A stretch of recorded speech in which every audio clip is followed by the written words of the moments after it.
about a secure connection. So, anyway, we are not streaming on Twitter and X tonight. Some glitch when I hit the go live button. But anyway, I will upload the show to Twitter after the fact. Well, dang. I look forward to getting my little Twitter notification because I always get it before you do.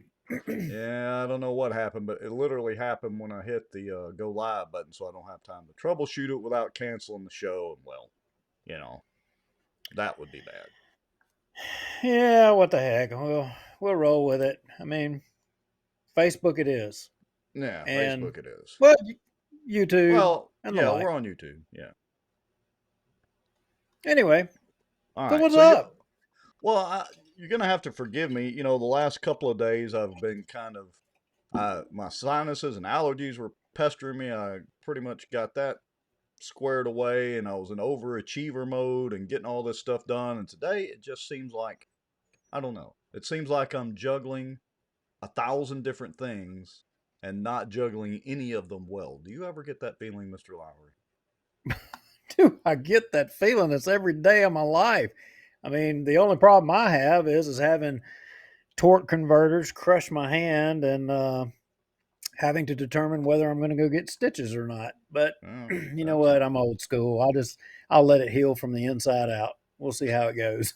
yeah, there you go. Okay, so Jessica Langley Maddox says watching no notification on Facebook. Well, Miss Jessica Langley Maddox, I got my notification on, well, you can't really see that, but that middle one there is my notification on Facebook. So, ha ha ha. Membership has its privileges. Well, I'm the tech guy in control of this, so I better get the notifications. Well, I suspect tonight is going to be a low turnout night anyway, because they've got a big shindig going in Bossier tonight. Did you know, Rex? I was not aware. I don't get invited to any kind of those big shindigs. What's going on? Well, I mean, I don't get invited anymore either. I mean, that's fine. I don't care. I mean, actually, we probably did get an invitation, but it doesn't matter. So there is a lot of people, probably a lot of folks that watch our show. They'll be sitting at a table schmoozing with all of the important people and things like that. And, they'll have to catch us on replay after the fact. And that's fine. Yeah, that's what I loosely term as the dog and pony shows. So what is going on? Yeah. Now I'm intrigued because I Well, literally didn't get an invite. Again, nobody well, invites we're me. going to. Well, we're going to talk about it when we come back. And hey, did you know that a city council candidate was challenged and deemed to not be qualified to run for office in Bossier today? Uh-oh, I wonder who that could be. I mean, there's a double handful of candidates running. That's going to be interesting to see who that candidate was. Well, when we come back and we dig into the details of the candidacies of multiple candidates, I mean, yeah, there was a complaint filed with the ethics board, and one of the candidates they had a hearing today, and we'll show the results of that hearing, and they were deemed to be unqualified to run for office. Hmm. So Well, there's that. that hadn't happened in a while. Well, there was a candidate a while back that had some issues. Jason Brown, friend of ours, was on the PEC. He had an issue while running for, what was it, mayor of Benton or something? I can't remember what it was, what office. Oh, that's Mayor Ben. Did he run for mayor Ben? I didn't know about that one. But It wasn't mayor. It was some position. Maybe it was judge. He was going to run for judge or something. Anyway, it was a court case, and he lost a court case in the 26 JDC. But I digress. yeah, well, this was in Baton Rouge with the ethics board. It was an interesting deal. There was a council meeting today, hence Mm-hmm. the show notice that you put out. That was pretty cool, I might add. It I've looks got a like couple of. a bunch I of actually got a couple of comments on that. yeah, it looked like a bunch of stiffs in suits in a parking garage. I Well, mean, yeah. with Hold an on a electric second. vehicle charging Yeah, station. before we go to the break, hold on. I'm gonna blow that up a little bit bigger. Well, maybe not. I guess I can't control. Oh, here we go. I got to hit this button over here. Here we go. All right, let's blow this one up. Blast it. Y'all know. Hey. Anyway.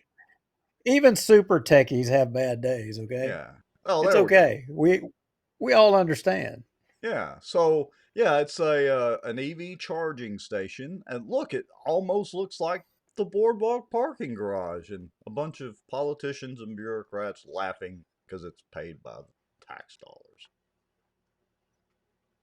Why would you not laugh?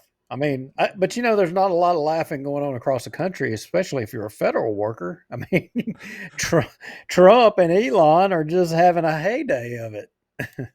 It's been quite interesting, and just a whirlwind of executive orders and all sorts of things and lawsuits. And I mean, it's almost like Bossier City, just in a bigger way. Or Bossier City's like the federal government in just a smaller way. So many things I could say to that. I mean, there's no Donald Trump in Bossier City. The closest to Donald Trump I think that we have is Brian Hambone Hammonds in Bossier City. And,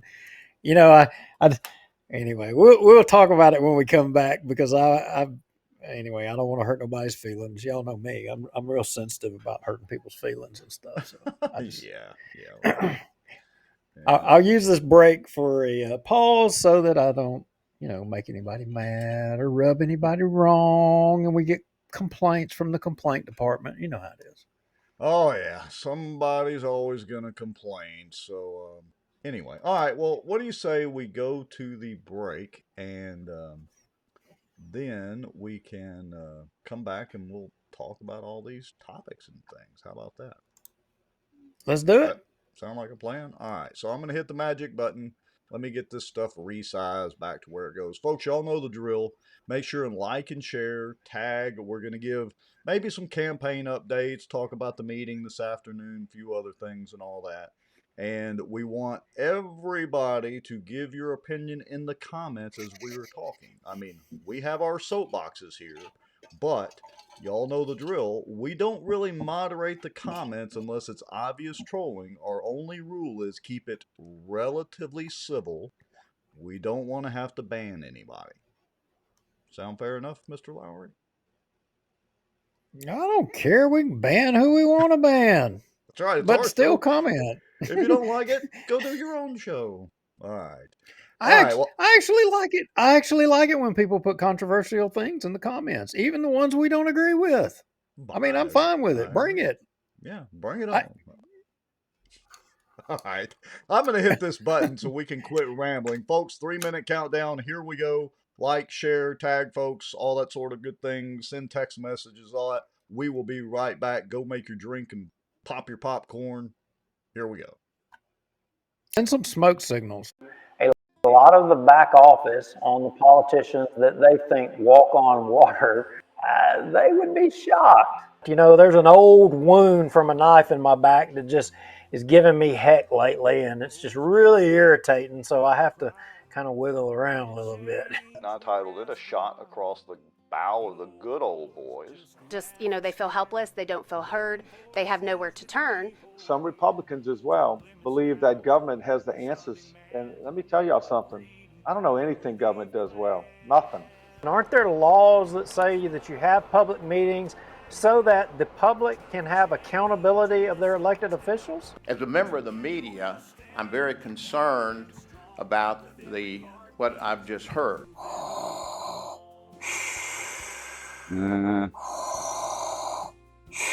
Well, I'm not thinking Star Wars at all. I'm thinking zombie apocalypse. Oh, folks coming from the border down there? Yeah, it's going to border. It's actually going to Mexico, buses. Doesn't mean they interpret it the same way that I do. For instance, the Second Amendment. I take it very literally. That's been interpreted different ways in the court system all the way up to SCOTUS. We're still right now combined on both pages and YouTube at 264 people watching. That is amazing, folks. Through conscious, shocking actions, which in turn would enrich sitting city council members Scott Irwin and David Montgomery Jr. In theory, it's an every week thing. We got to double check and make sure it's like a miracle any of this actually works. This live broadcast is brought to you by the Outdoor News, fishing and outdoors for our area. Acadiana Mortgage, over 25 years in the mortgage business. Pelican Training and Consulting. Reach out to Julie Ferris. Smarter Geek, making technology easier. And folks sharing information and watching out. Now, grab your popcorn and a drink. Here we go. Now, And here we my are. wife is saying don't eat on the show, but yet our intro says grab your popcorn and a drink. Well, that's supposed to be for everybody else. I Everybody mean, else what grab kind your of popcorn rules? and a drink. But what kind of rules, or what are the rules worth if the host can't even abide or play by the rules that we're saying to everybody else? Well, that's true. I guess I need to I make sure and look in the mirror here and make sure I don't have barbecue on me because I was trying to chomp down some Podna's barbecue right before the show when you text me to I'm remind me. I'm thinking I need to go file a suit. This is like term limits, and I'm a city councilman. I need to go file a damn suit because this just ain't right. How Law. dare I be treated different than everybody else watching the show? Speaking of different, there was, and I know we don't want to get into it yet. We got a few more things to talk about, but there was a difference in Darby today at the city council meeting. Did you detect that? Jeffrey Darby. Okay. I don't really know Darby. So, except for back meeting with him at his office and another city councilman, to where they were informing me that if Low Walker didn't go along with them, they were going to cut his balls off and put them on a shelf. Uh, you know, he seemed different to me then. He seems different to me now. Nothing's changed for me. But what were you talking about, by the way? Wait a minute, I got to gather my thoughts. I was not ready, folks. That comment was not in our notes at all. That was off the Look, cuff, truly off the cuff. I'm just, you don't know everything and all history, but I'm just saying, look, I've a lot of miles on this old body here in person. I've been in a few of these little things, and yeah, what you think Elon Musk and his guy Big Balls? You see, Elon Musk changed his name. Oh, did he? Who was? Yeah. Is this going to be an AC/DC song? Here we go. We're going to get booted off the platforms. No. It ain't going to be an AC/DC song. But I tell you what, I'm not going to go there because anyway, Elon Musk did momentarily change his screen name. Y'all go look it up. But yeah, Darby was a different cat today. In fact, it's almost as if there's an election going on. Who knew? I know, between the pandering and almost salivating to salivating over Donald Trump until the Colonel got up there and had some choice comments, which were very good, by the way. But I'm getting ahead of myself, ahead of us. We're going to show You're that right. in a little You're bit. right. Yeah. Well, hey, I did tell y'all that, there's a big shindig going on in Bossier tonight. All the important people, they're all there. And you know who got them all together? There is no telling who did. Lisa Johnson. Oh, really? What are they doing? Well, she is having a convention of bungee jumpers, down at the Horseshoe Casino to advocate to getting bungee jumping in Bossier City. Really? I'm yeah, so I put a jealous. link in our notes. I mean, it is the annual Bossier Chamber of Commerce shindig. Oh, well, I guess I need to. Fundraiser. I guess, see, the last couple of shows I've been paying attention to notes and keeping them up and all that. And, well, here I go tonight, back to my old way. So I did adjust my mic. Let me know if in the comments if that sounds better. Somehow my mic got turned down to about a quarter throttle. So let me know if that sounds better, everybody. All right. Yes, Val Baker, volume. Volume's down low. Charlie and Julie can't hardly hear me. Well, that could be a good thing. But let me know if it's a little better now. Greg Bell says much better. Okay. Enough of the tech stuff. Let's get to this Bossier Chamber thing. Let me see if I can do a screen share. Just a second on my end. So So right now, as you're trying to pull this up, there's people at the Bossier Chamber event that they're sitting there on their phones, not listening to what they're saying up there on the stage, and they're sitting here looking at watching Bossier Watch right now, saying, "Hey, they're talking about the chamber thing that we're at right now." That's right, we are, That's guys. right. So what is this In fact, 2025 annual gala? and just so y'all know that we have spies there that are taking pictures as we speak, so don't hold back. Ooh, Y'all have a good ta- time. taking pictures of people watching the show at the shindig. That is next level. Yeah, well, so I kind of baited y'all because the reason I bring this up, it's really not to talk about the Bossier Chamber or even Lisa Johnson. Oh, That's not the purpose of this. But what is the purpose of it is to say, well, why are they having it at the Horseshoe? I mean, a lot of oh people may yeah. not have caught. What about the live? Weren't they just jumping up and promoting the live deal not Well, long ago? I don't think it's ready to go yet, but that's Oh, not the deal. okay. Normally, they have this at the Civic Center or the CenturyTel Center or whatever, but they're not having it this year at one of those. And Really? the question that everybody should be asking is why? Okay. Why? Thank you. Well, I'll buy.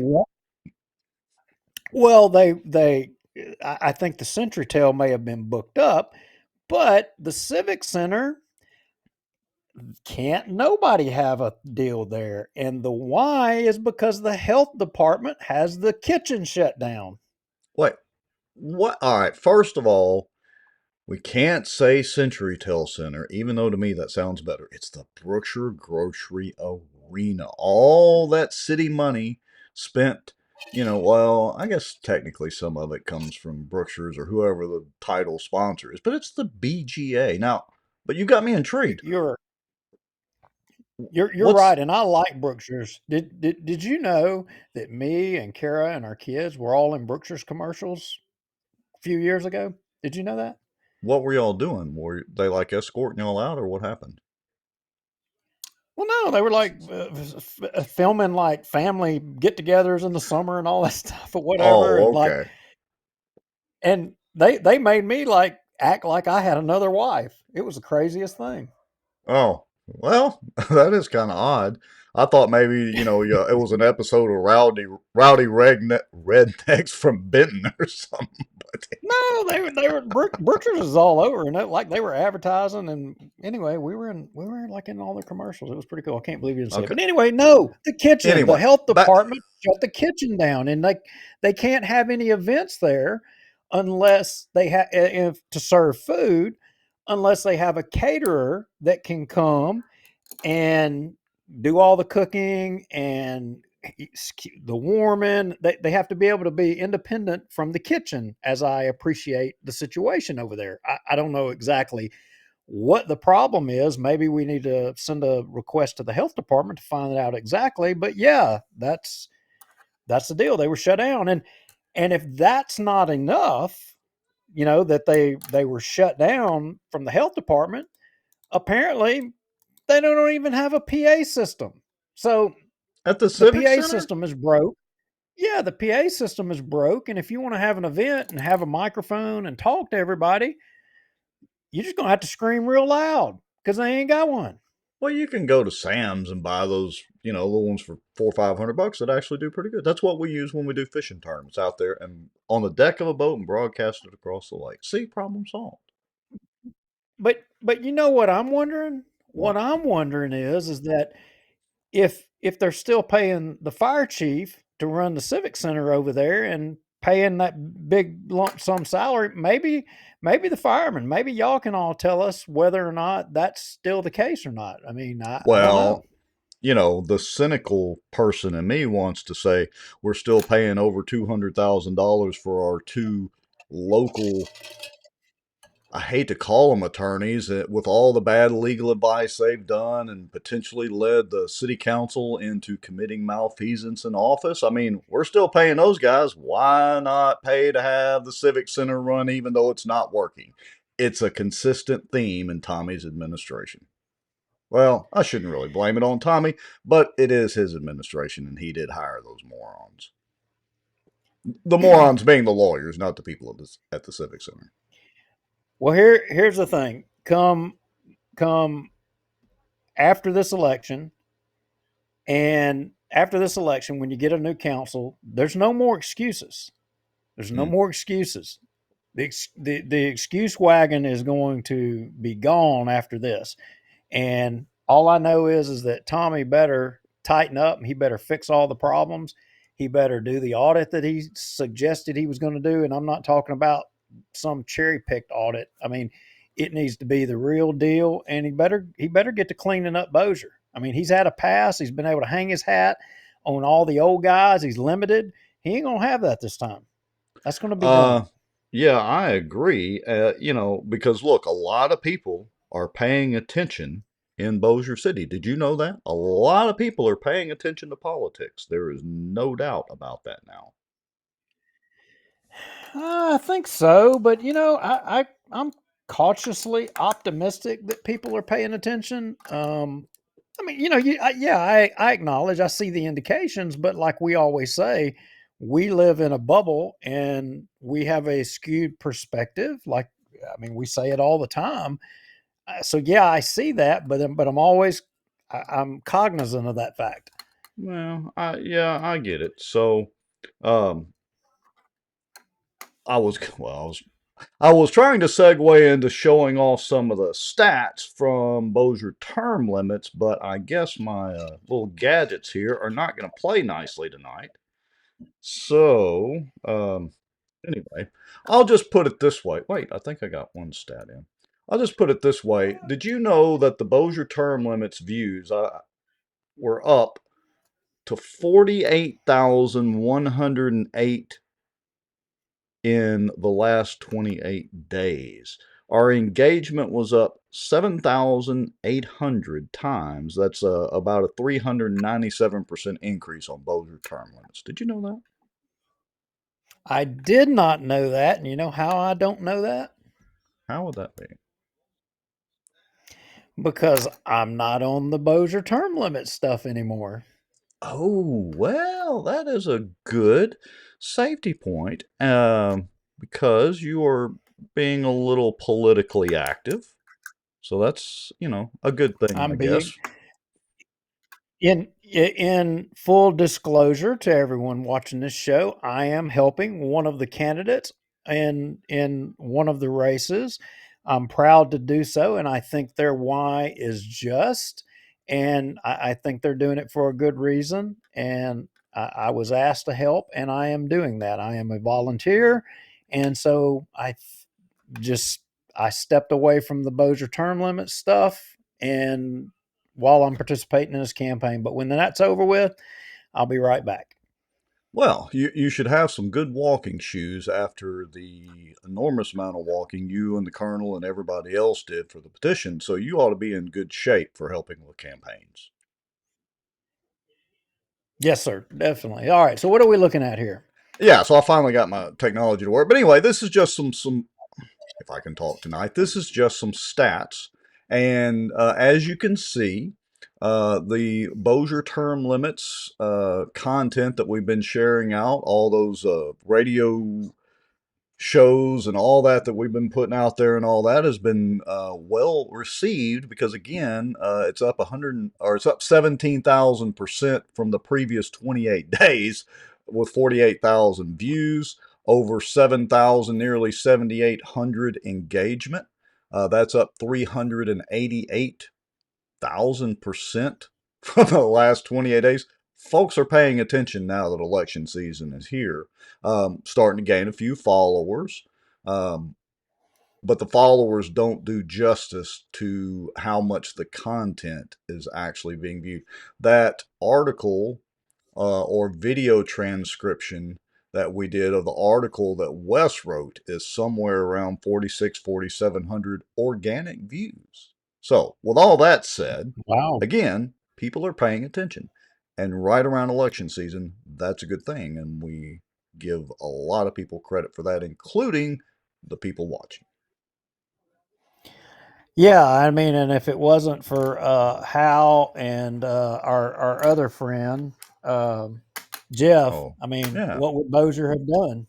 I know. None of this, I mean, just couldn't have done this. They've attended all those meetings and got up and spoke so much and got everybody riled up every Tuesday night and been walking lots of neighborhoods and doing all that sort of thing. I just don't know what would have happened without them. Don't know. Well, anyway, so there's been some developments regarding some of the candidates and some of the races here in Bossier.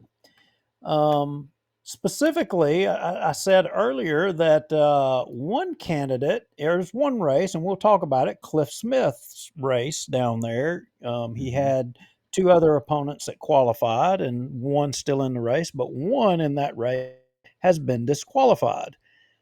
He had Charles Gray and Donzel Hughes in that Mm-hmm. race. Okay. A lot of folks may not be paying attention or whatever, but what I would tell you is that within I don't know, maybe it was the first of the week, or maybe it was Friday or Thursday or Friday or something. I really don't know because I've not seen the filing or the charge that was filed. But what I do know is an attorney out of Baton Rouge made a complaint or filed a complaint with the ethics board against Charles Gray.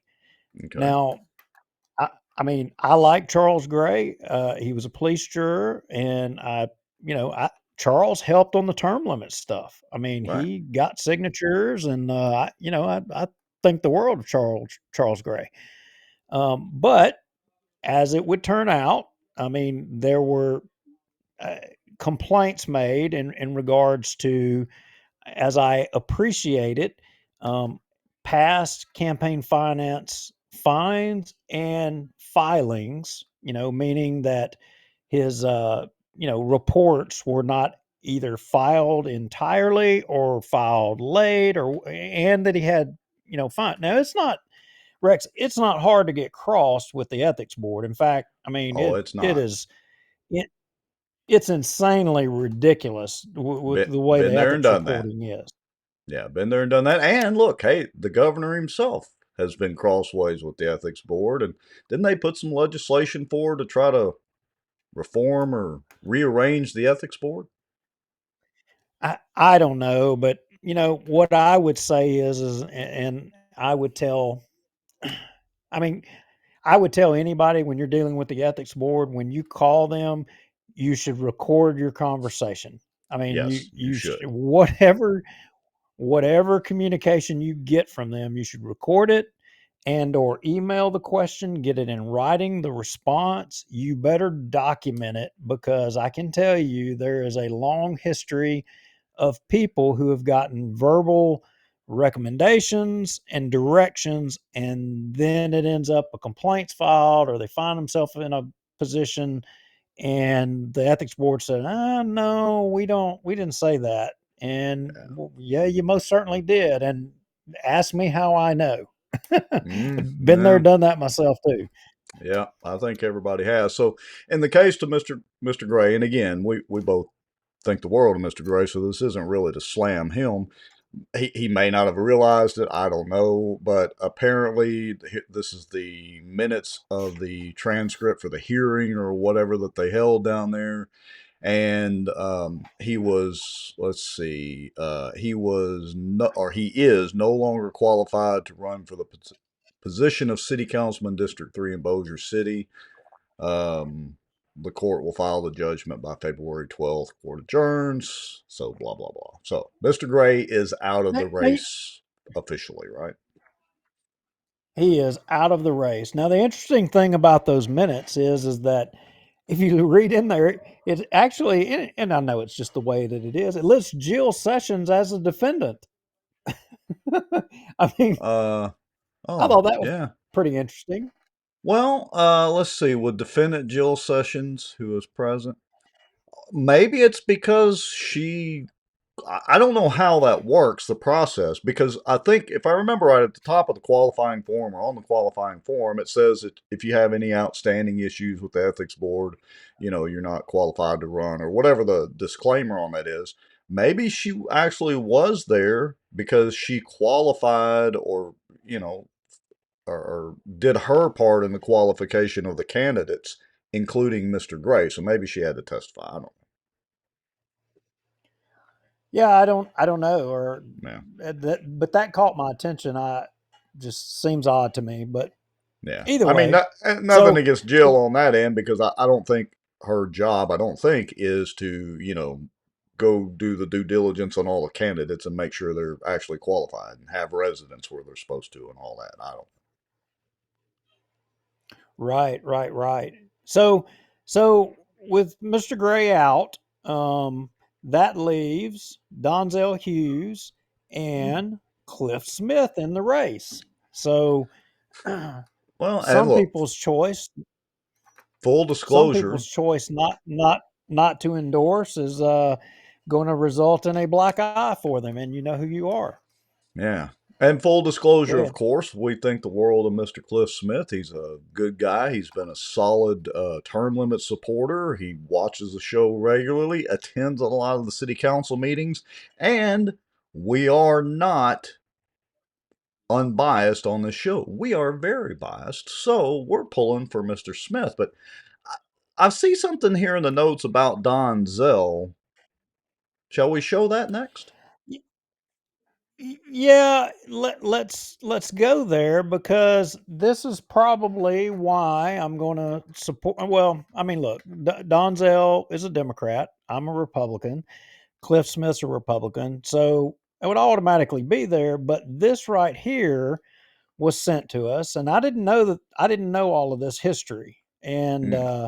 but apparently I didn't Mr. either. Hughes has a history that he was arrested, and I think that he was convicted of. I've never heard of this battery of a dating partner. This is the most Um, interesting thing about this to me. Not that he's running for office and got charged and yeah, possibly convicted. What the hell is battery of a dating partner? What? I, I I Somebody don't know. explain That this has to piqued. me. Yeah, that's piqued my interest. I've never heard of that. I mean, you've got I assault and mean, battery or battery or whatever. Why is it battery of a dating? What the hell does it matter if you were dating them or not? I mean, why is that law there? Why is it not just assault and battery? Battery of a dating partner. yeah, I don't get it either. So I mean, but look, hey, I mean, Donald Trump was a felon. Okay, um, so Still technically still is. I mean, and he was accused of what was he accused of? Was he accused of rape and E. Jean Carroll thing and all that crap? But Raping look, and pillaging, and I think he was probably killing babies, and I don't know what all what all he's oh, been charged with. he was eating them. It was a 4-course dinner at Mar-a-Lago. I mean, Yeah, good we'll, grief. But we'll be going off the air shortly, folks, as they cut us off the platform. But anyway, yeah, but look, he's got Jeff Darby supporting him now, so he's in the clear. He's made it. yeah, Jeff Yeah, Darby supporting Trump, not Donzel Hughes. so whenever this was sent to us, there's a couple more. I mean, if you go to cut 4, which I found this one pretty interesting. Oh yeah, Um, the Walker one. I want to yeah, look. So, just an interesting shot. I mean, battery of a dating partner, and then, well, doing the fist bump deal. yeah. I, Well, but the interesting thing is you got Low Walker standing there to his right. I mean, so that was obviously an old picture, part well, of it the old sure is, guard. isn't it? Yeah, that's Low Walker to the right, but interestingly, to the left, you got Officer McGee. Now, McGee was the one and he probably still is, that allegedly, in which, look, I knew McGee. I worked with McGee down there, and I always thought he was a good officer. Just my experience and interaction with him, he did a good job. He was tough, and um, no way of knowing, but allegedly they say that he was messing with underage girls for something dating back into the 90s. Mm. I don't know if that's true or not or whatever, but he, you know, He was gotten. Squirrel moment here, but mentioning that, I have to ask this. Has anybody seen this Preds versus Prey Facebook page and channel? Now, I don't want to delve way off into that, but I'm just saying, it's straight up Jerry Springer stuff as far as as far as the little kids situations. I'm just saying. All right, sorry, Duke. That's a squirrel moment. And silence was upon us as I have shocked Duke into submission and a loss for words. I have not submitted. I just getting feedback. Oh, well, So yeah, that should be interesting. Turn your mic yeah, up. My mic is up. All right, yeah, I'm I don't adjusting get again. that. I'm adjusting again. Here we go.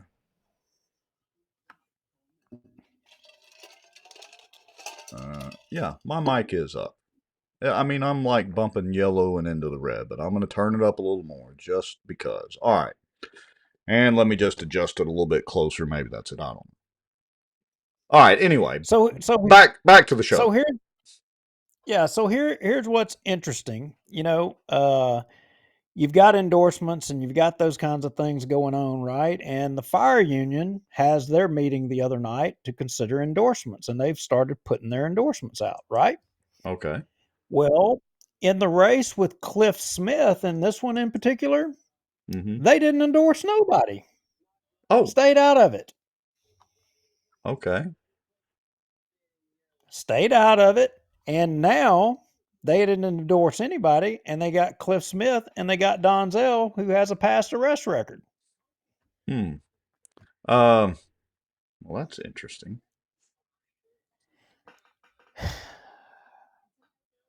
Well, are you wanting me to pull up the video? The video.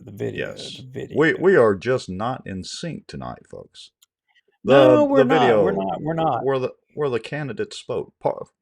Excuse us, we're complete amateurs as usual.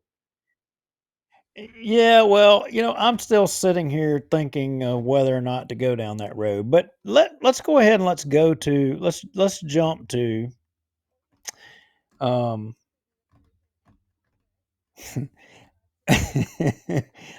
go ahead and jump to the council meeting, because I think we need to let's cover Darby's now his love fest with Donald Trump, and not to mention that just 4 months ago he was sending letters to Joe Biden saying, "Hey, bring more illegals. We want them. We need more illegal." He was the only only elected official in Louisiana to do so. But now today, he's putting resolutions forward praising Donald Trump for sending all the illegals back home. And I'm so confused as to his positions on this. Well, he's not the only one. Vince Maggio. Anybody want to tag? I'll go ahead. Hey, I'm hearing myself. If anybody wants to tag Vince, I'm going to be talking about him in just a minute, because apparently he's just like Darby. It depends on the audience as to what he's going to say. I mean, and he flip-flops on his positions, and neither one of these guys, they don't deserve to be reelected. They don't deserve to be reelected. And how anybody could endorse these two guys is beyond me. It's beyond me. Well, what we need to do is, we need to put out some campaign information on Darby. That solves the problem, or helps solve the problem. And I say that because, on several of the Bossier Watch posts lately, I've been posting the candidates that we recommend, and obviously we don't make any bones about it. We like them, including Chris Smith, Creighton Cochran, Cliff Smith, Miss Deborah Ross, and of course Ruth Pope Johnson. Who else did I leave off of there? I'm leaving somebody off. Anyway, so we posted a list of those and then what districts they're in and all that. And I think that's pretty helpful to folks. So maybe we need to do a laundry list of Mr. Darby. Well, I can tell you, I made several phone calls to people in Darby's district this week, and they had no idea that he sent a letter to President Biden on the refugee program, asking him to expand it, aka bring more illegals. They had no idea.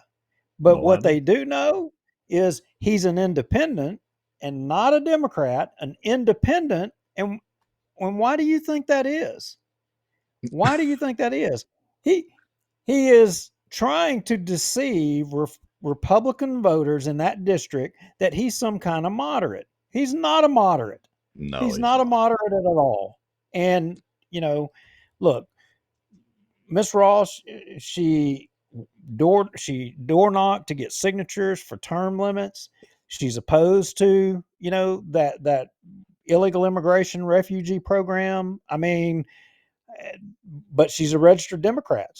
So Republicans in that district, if they're voting party lines, and let's face it, Republicans, just like Democrats, they get in this mindset where they can't pull a lever for a Democrat or a Republican, vice versa.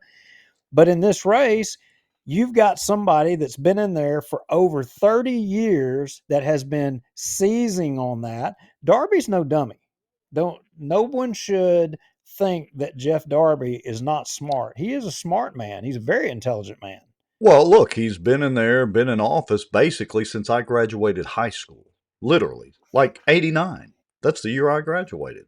I mean, nobody has been in there that long and not be politically savvy. Now, it would be interesting to go back and see who he had. I think there was one gap where he had a 4-year gap or something, but it would be interesting to go back, and we could do it pretty easy, and see who his opposition was throughout the years. Maybe he's like Free and some of the others, no real opposition, so he just gets it handed to him.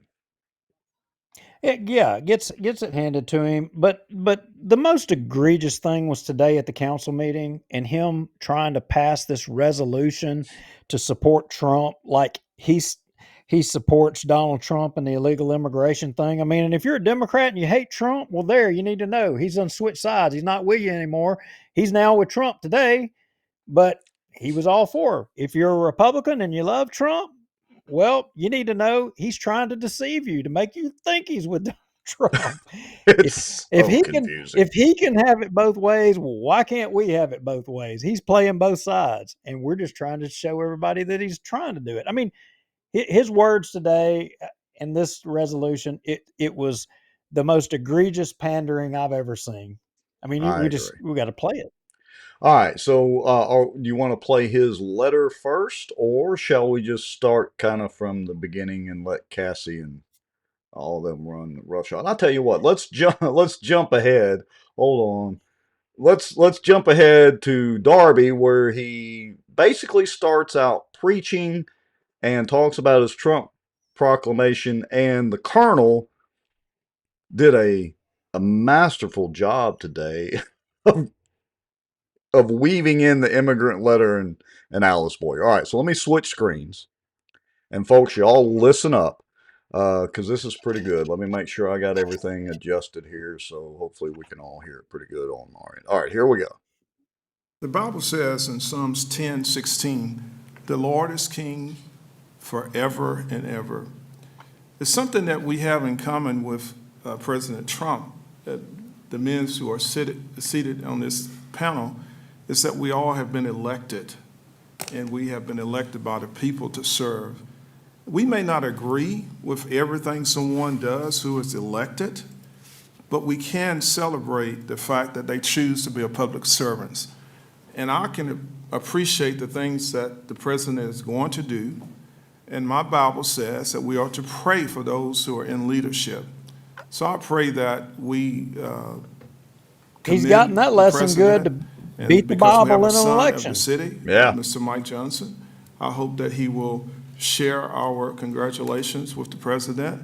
And going forward, I would suggest every person pray for the president. Thank you so much. See, I can't, before we get to the Colonel, I can't tell whether he's saying that to be slightly sarcastic, passive aggressive, or if he truly means that. I mean, he did sign on to that immigrant letter as a Bossier city councilman. I mean, you can't have it both ways because Trump's been kicking them back over the wall right and left.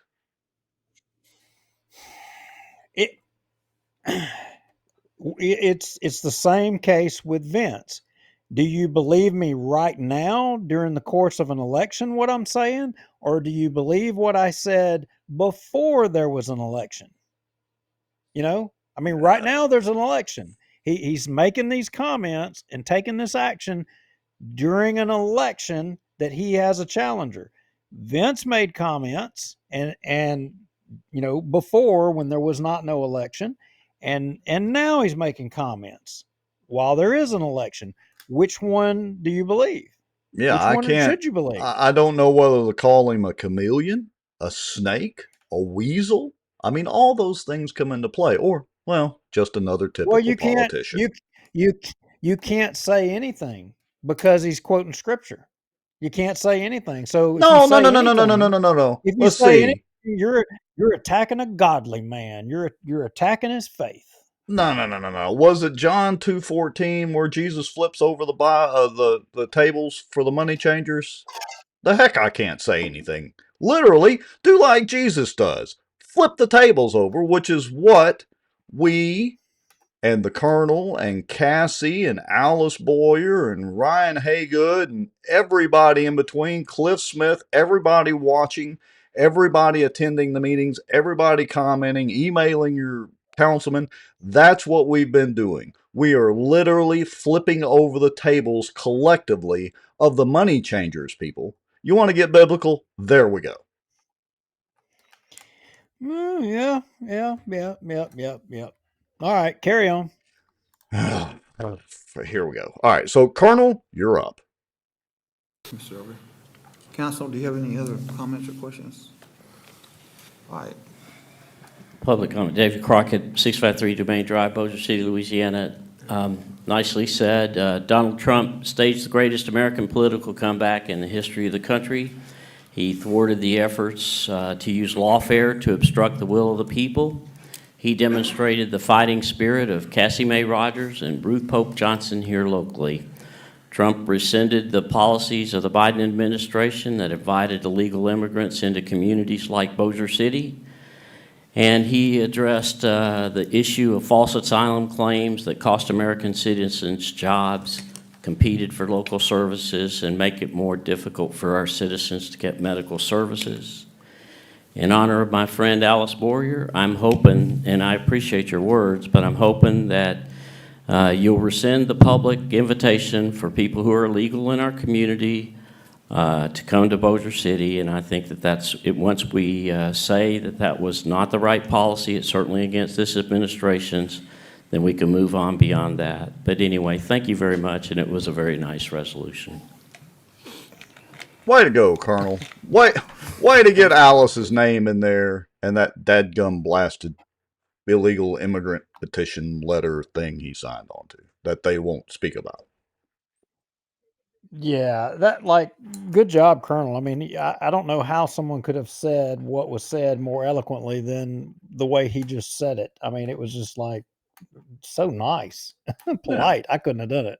It was a little passive aggressive, more on the passive side, a little less on the aggressive, but good job, Colonel. All right, so I'm going to back up the meeting here. I don't want to go through the whole, they were celebrating, I guess, Black History Month, and it was kind of nice that they acknowledged Lewis Johnson's accomplishments. Lewis Johnson's the public information officer, and I got to say, Lewis has been exceedingly nice to me, and I think you also, Duke, and has always been very accommodating. So I really didn't know some of the, I didn't know or realize that Lewis was a past firefighter, I guess, for the Shreveport Fire Department.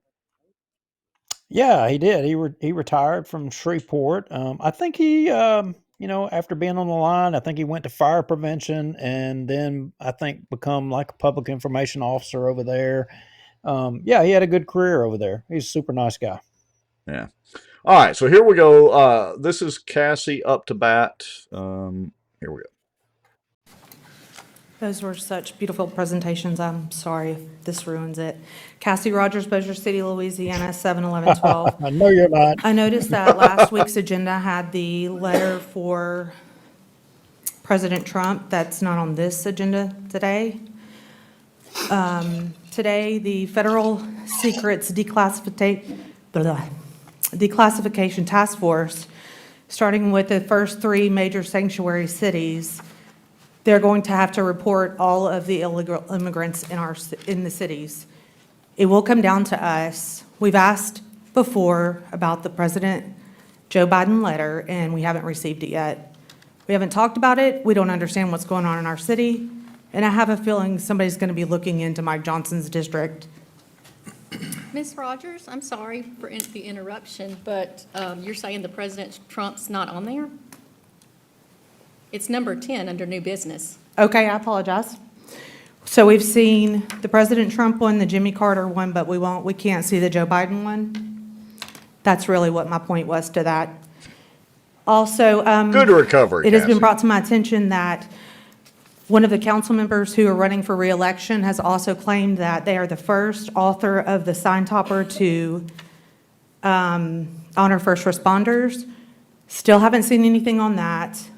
Also, the Don Johnson one has not been on the agenda, nor has it been voted on. We're not doing anything as far as everything that we're doing with this is in direct violation of the city charter. If there's an ordinance, the ordinance has to go through and pass. A certain amount of days have to be before the ordinances are good. Signs are going up. We don't know where this first responder one is, but we now have 2. So if we're going to keep directly going against the charter, we may as well, y'all just need to stay out of it, because what you're doing is you're breaking the law. And does everybody stop them?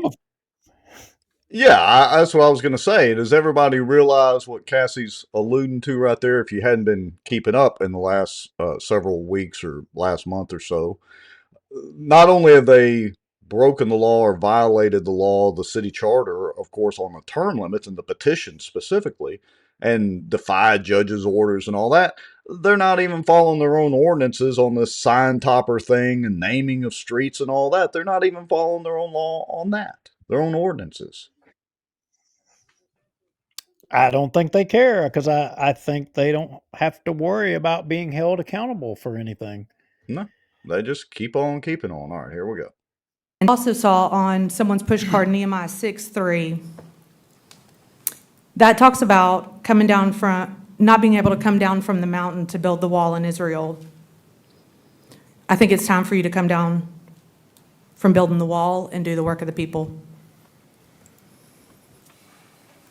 And I would like to point out, as I did on one of the comments, Nehemiah was talking to his enemies in those passages. So does Darby think we're his enemies by quoting that?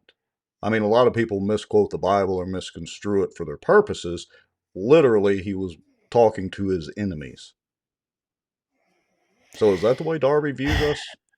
He probably does, you and I, but I mean collectively the citizens of Bossier City.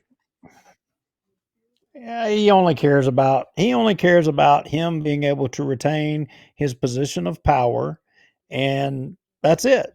I mean, that's what it's about. If he actually cared, he would step out of the way. He would get out of the way. He wouldn't, if the people said that they wanted retroactive term limits and petitioned, he wouldn't stand in the way and obstruct it. He would allow it to go forward and let the citizens have a vote. I mean, for what other purpose would he not allow the citizens to say what they wanted in that regard? Is he scared that they would say something that doesn't benefit him? I think he views everybody in Bossier City as his enemy. Probably so. So Colonel Crockett did a great summarization of the term limits. I'm not going to play that tonight because I'm actually going to post that as its own standalone video. I'll probably do it as a reel and all that sort of thing as well. Let's jump to Cassie again, because Cassie was on a roll today. Here we go. Louisiana 7/11/12. This could have been over a long time ago. so much has happened since you guys voted no the first time. I don't see the point in voting yes today for y'all. However, if you vote yes today, it'll go on the May ballot, which will initially or intentionally, I guess, I'm not sure, get the vote out for the actual real term limits. I do hope that everybody votes no in March and yes in May, and I hope that we have a brand-new council sitting here come July. Please stop saying you're for term limits. Term limits means there's a limit to it, not a limit, and then you can go back and forth and back and forth. Term limits means there's an end to it. There's a limit. Stop saying you're for it if you're not. The only thing you're doing is exposing yourselves. The lies and deceit and manipulation to the taxpayers of Bossier City is over with. We've exposed you. You're done. Drop the mic. That was pretty good. You're done. You're done. Drop You're the done mic. line. That was the Jeff Free line to West Marriott. Remember that? Right. Oh yeah, meeting? you're done. Yeah. You're done. All right. So then, jumping forward, Colonel Crockett mentions the Darby water rate vote and study. This is pretty good. Short comment. David Crockett, 653 Dumaine Drive, Bossier City, Louisiana. During the vote on the water rate study, Mr. Darby was the only one who voted against the rate study, correct? Mr. Darby? It was explained that the water rate increase was required because DEQ would stop water grants to Bossier City. The issue I have is that Mr. Darby's campaign is spreading the perception that 6 out of 7 of the city councilmen wanted the water rate increase as if it were optional. The way I perceive the facts provided by Ms. Nottingham very clearly was it would be irresponsible for the city not to vote for the raises because the state's mandate.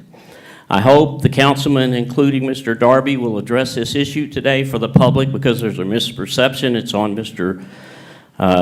Darby's Facebook.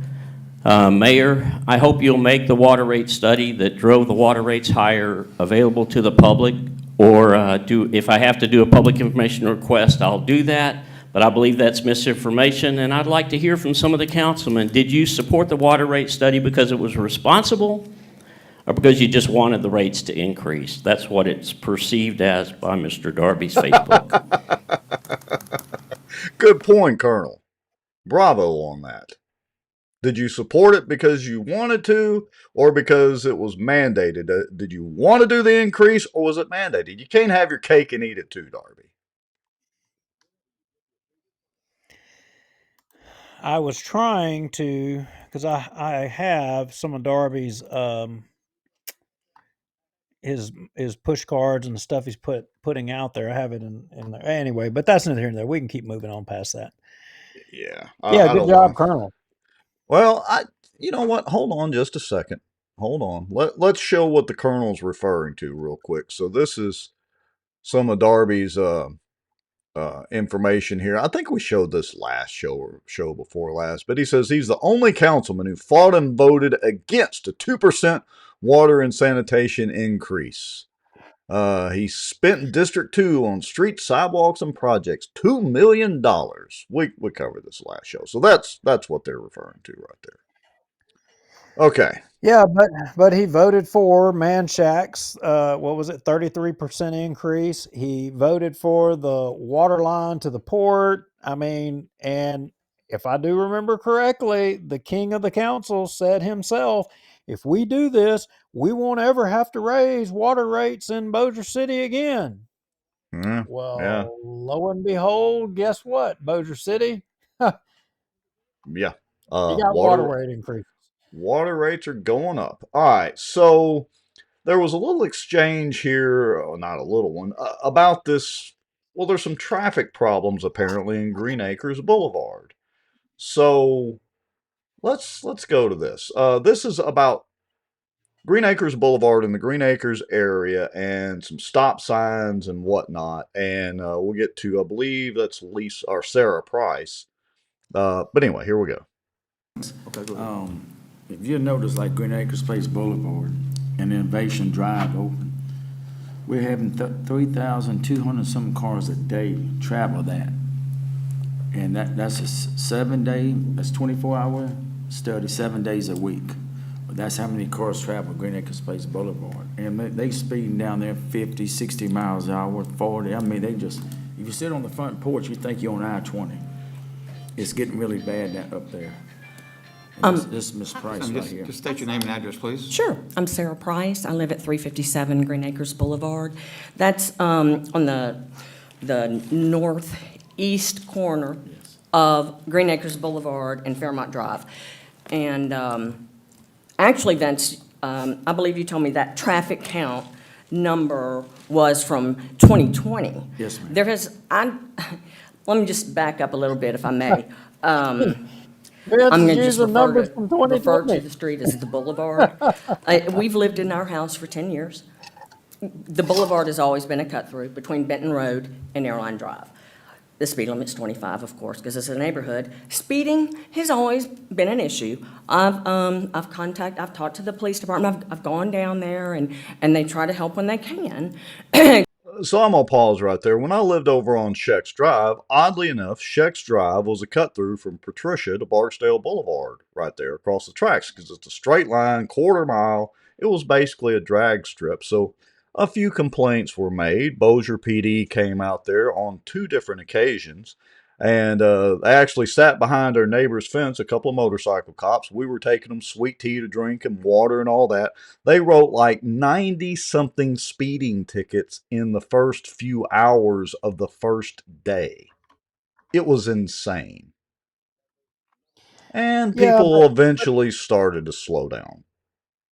Yeah, they do. But the chief had a pretty good response. Chief police had a pretty good response to this after they had a lot of debate. He came up there and he said, look, he said, we'll go in there. He said, we'll write a few tickets. The residents will catch on and they'll all slow down. He said, Right. but then he said, it'll be out of town people that every now and then, he said, will come through. He said, they may come through one time. We stop them, we write them a ticket. He said, it won't be the same people every time. It'll be different people every time. He's like, so it's not foolproof in us just coming in there Right. doing that. It slows it down temporarily. To which Hammond spoke, and Hammond said, hey, I didn't like it either, but we had a similar problem in Sobo. We put up a stop sign, and it significantly changed things. Right. So he was kind of, I feel like, advocating for it. Well, let's listen to Halligan talk about that for just a second. We have put speed signs out, on occasions. They don't sit there a week, 10 days, and then we're having to move them to other places. But the problem that you see in areas like that is a lot of time it's come and go traffic. If you sit there and you work that and you start getting the residents of the neighborhood, well, they know. But the people that are coming down Benton Road trying to cut over, the minute we're gone, they never knew that we were there. And Right. So, that's what we call come and go, and they're just going to continue to do it. So. All right. So the gist of this. I'm curious. Has nobody, why have they not told everybody that they've got an overpass that they can take to where they can go drive by a monument? How many millions of dollars did we spend? They could take the scenic route, literally drive round and round the monument, round and round. And look at all the signs. Look at their names up there. Look at Darby's name up there on the Tower of Tax Dollars. All right, let's jump ahead. So there was some discussion back and forth on that, but let's jump ahead to this EV charging station because I've got a few minutes of a soapbox to get on about this. And there was a pretty good exchange about fires and who's a fireman and who's not. So here we go. Let me jump ahead. And let's listen to Phyllis read the ordinance for this. Ordinance to appropriate $80,000 from the Boardwalk Capital Fund for the purchase and installation of 2 EV charging stations at the Boardwalk Parking Garage. First reading. So moved. Second. All right, y'all heard that. 2 EV charging stations at the Boardwalk, spending $80,000 on it. Now, I'll start my little tirade with this. I'm absolutely for electric vehicles. Period. I'm not opposed to electric vehicles at all. Do I think the grid can handle it? Right now, not if everybody switched to EVs. Do I think EVs are the solution to everything that ails us right now? No, but I think they are a coming thing. And having EV charging stations is not in itself a bad thing. I have a problem with the city doing it. Did nobody even think about that? Well, I don't, if I understood this correctly, it was grant money from the state, which is probably grant money from the federal government, which is probably grant money that Elon is probably going to be cutting off very soon. But it So, all originates from tax dollars. This is not free money that just magically, well, except for the Federal Reserve printing it, but other than that, it's not money that magically just proliferates out of thin air. I agree. Why would you consider spending money like this on this when you've got illegal aliens to take care of? I mean, I don't get it. That's true. Hey, Ryan Haygood brings up a good. They need hotel rooms in the most posh apartments in New York City while people in North Carolina drown and people in California burn. I mean, we got to take care of these illegal aliens, okay? Yeah. So, I mean, don't take my word for it. Ask Jeff Darby. I mean, look, Haygood brings up a good point, which is one of the points I brought up. The boardwalk's basically empty anyway. So, and Haygood says car manufacturers will bypass electric for hydrogen. Electric is a waste. Yeah, just like the train industry bypassed electric to go to hydrogen. But no, that's not the case. Trains are electric, diesel generators. What Barry Butler right there? Why not put them at the CNG stations? Y'all know those ding, ding, ding, ding. Those money pits that Darby and David and Jeffrey and all of those guys, why don't that money boondoggle? Why don't they just put them there? All right, double down on it. Let's listen to Amanda for a second, then I'll get more into my real issue with this. EQ to install these charging stations. That was in the works prior to me coming on board, so we have since finalized it, but it does have to be on city-owned property. The proximity of that with I-20 and I-49 helps create the EV corridor where they look to have charging stations throughout major interstate highways. And so that location was part of the reason. In addition to it being protected from the elements, we felt like that was very secure for it. All right, so I'm going to stop right there because Hammonds is about to mention fire. Your lovely bride is mentioning fire. Let me just say this. Y'all do realize gasoline cars catch on fire quite frequently as well, right? Okay. But the second, now, granted, the lithium does burn a little hotter and is harder to control. But here's the problem I have. It's not the fire issue. Why is the city providing electricity for something that should be a private industry? Tesla, GM, Ford, pick your electric car company that's doing this. Why is the city getting in this? Are they getting a special rate from SWEPCO? Where's the revenue that they're going to generate from the charging? Because charging is not free. Electricity, surprise, surprise, ain't free unless you put up your own lightning rod and try to catch lightning bolts. Well, here's the other thing, and this doesn't necessarily have to be an electric vehicle as well, but the problem with some vehicles when you get into parking garages and things like that are that, like, you can't put it out with water. You know, cars that are manufactured with magnesium in them, when the magnesium catches on fire, when you put water on it, the fire expands, it gets bigger.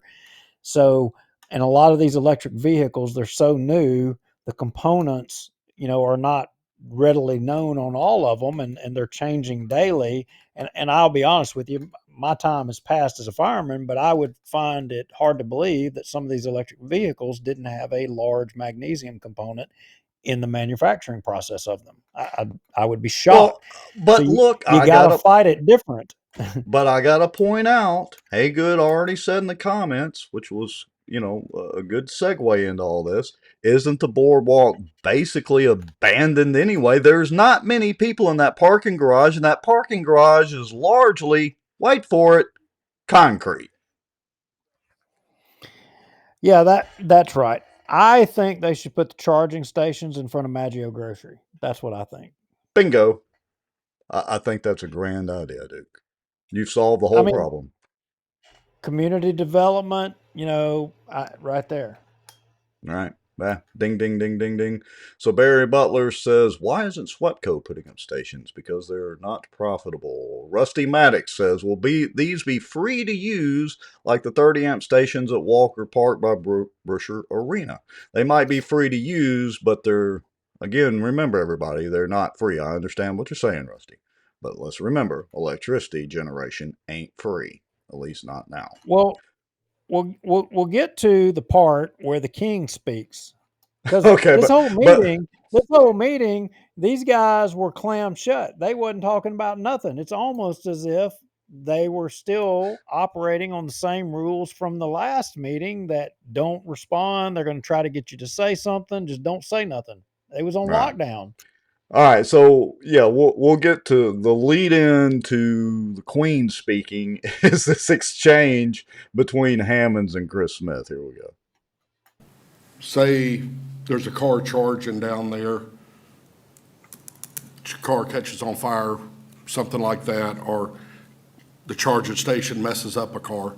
Who's liable for that? That would be, there's going to be a warranty period on, I believe it's 3 years on the charging stations. And then beyond that, I would assume it would go to, I guess, potentially our. Well, I mean, the only reason I'm asking, I saw a while back, I think it was in Bossier on 220, the fire department trying to put an electric vehicle car fire out. And I think it would have taken all the water in the Red River to put it out. That's the only thing that concerns me. Once the boardwalk does start having more and more people down there, one of those cars catches on fire. Hold on a minute. I don't know, Brian, think you're the greatest bull in the china closet ever for the city council, and I mean that with all sincerity. But what makes you think the boardwalk's got some magical comeback? That's like saying, almost like saying Pierre Bosier's going to make a comeback. I mean, y'all, don't get me wrong. I like the boardwalk area. I go to Bass Pro Shops frequently. Used to go down to the boardwalk all the time when there was stuff there to do. So I'm just saying. All right, here we go. In that parking garage, and we burned down a parking garage and all the cars in it.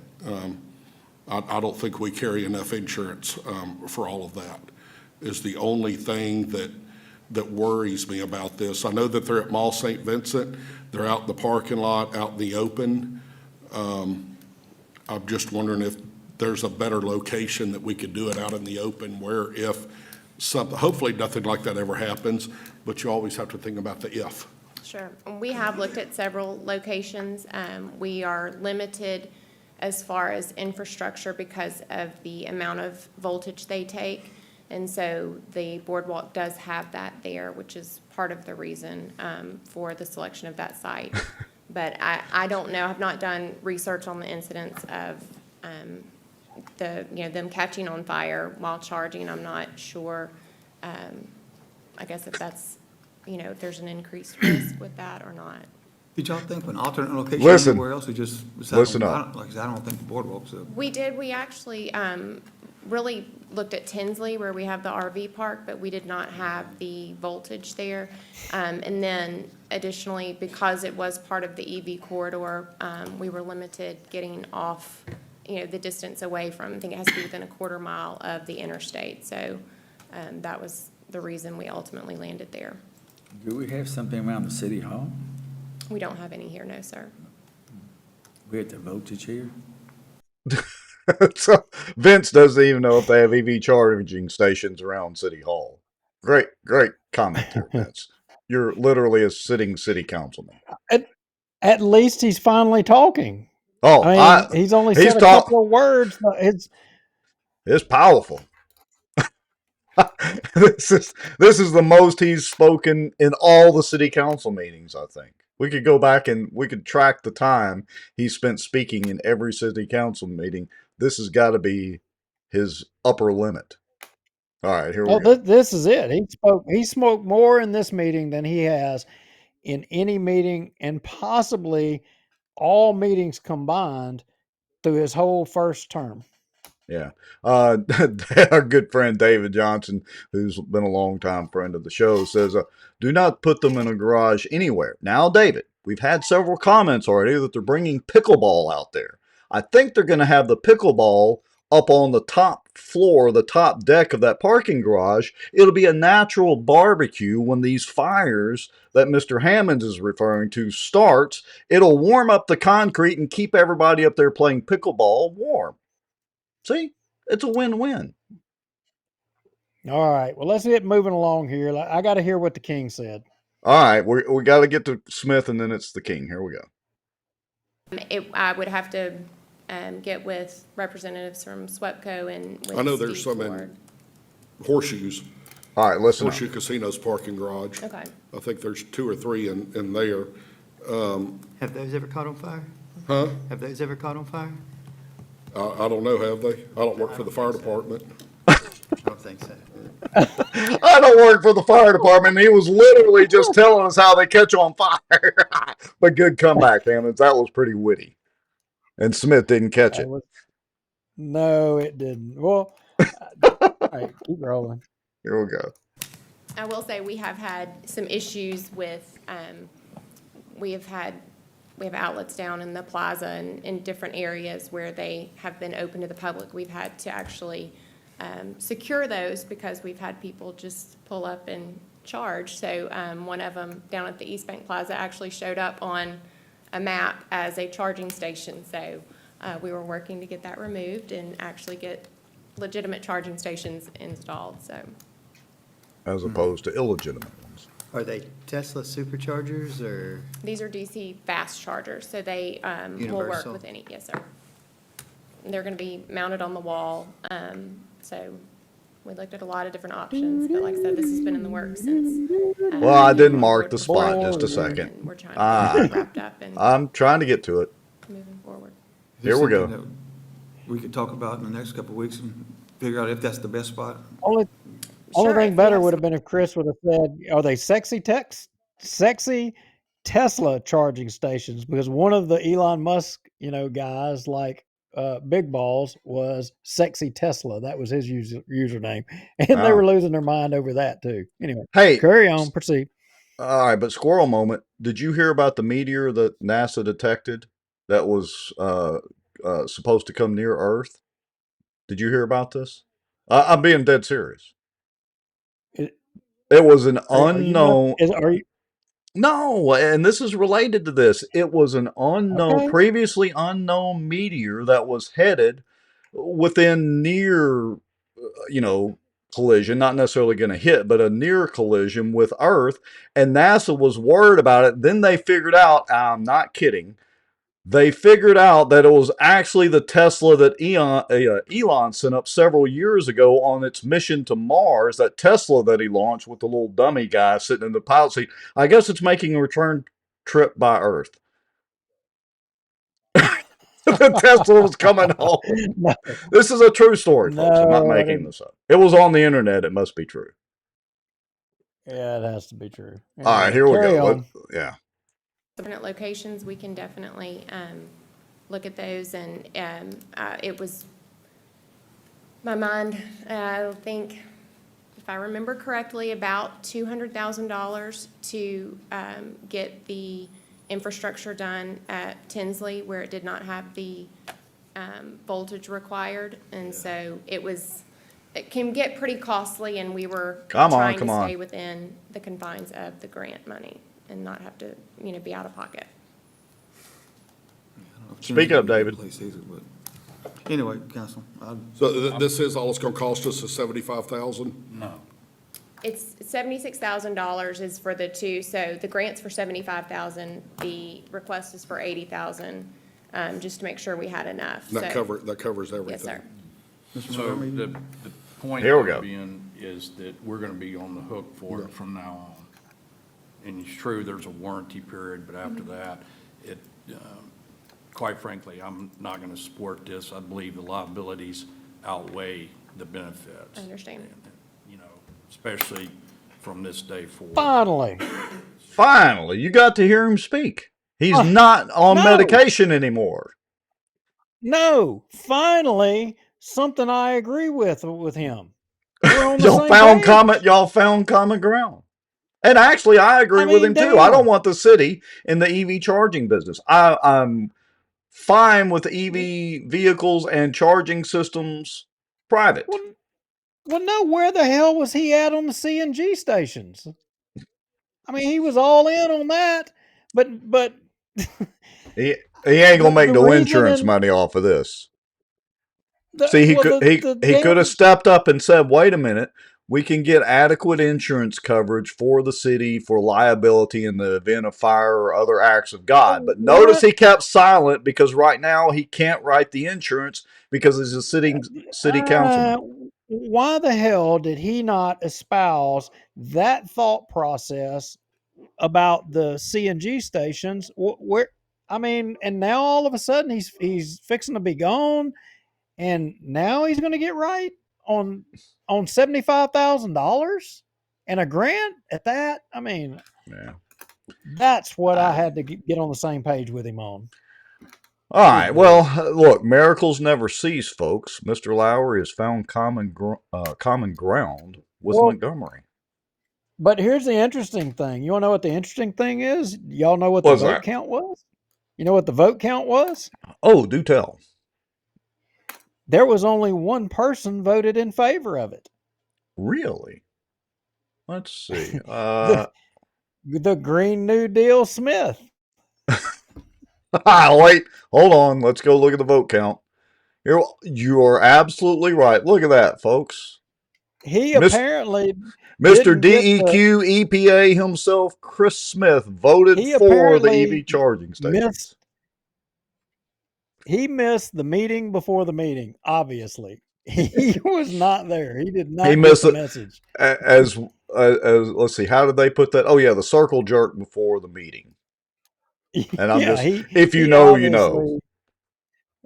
He obviously didn't make the meeting ahead of time. Well, look, I got to say, I make fun of Chris every once in a while, although about 90+% of stuff I agree with Mr. Smith. I'll give him a little bit of credit here. He's a little forward thinking. EV is coming. I just don't think the city should be involved in it, Mr. Smith. That's all. I'd agree with that. Yeah. I would agree with that. And hey, I'm just curious. Did you hear Vince talk about Darby's illegal immigration stuff? Did you hear what he said? No, I didn't. What did he say about it? I didn't hear anything either. Oh, not today,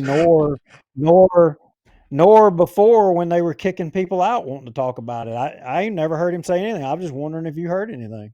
Oh, no, I hadn't either. So, but we have been accused of pushing our agenda. And one of those agendas is we're not big fans of Vince Maggio or Jeff Darby.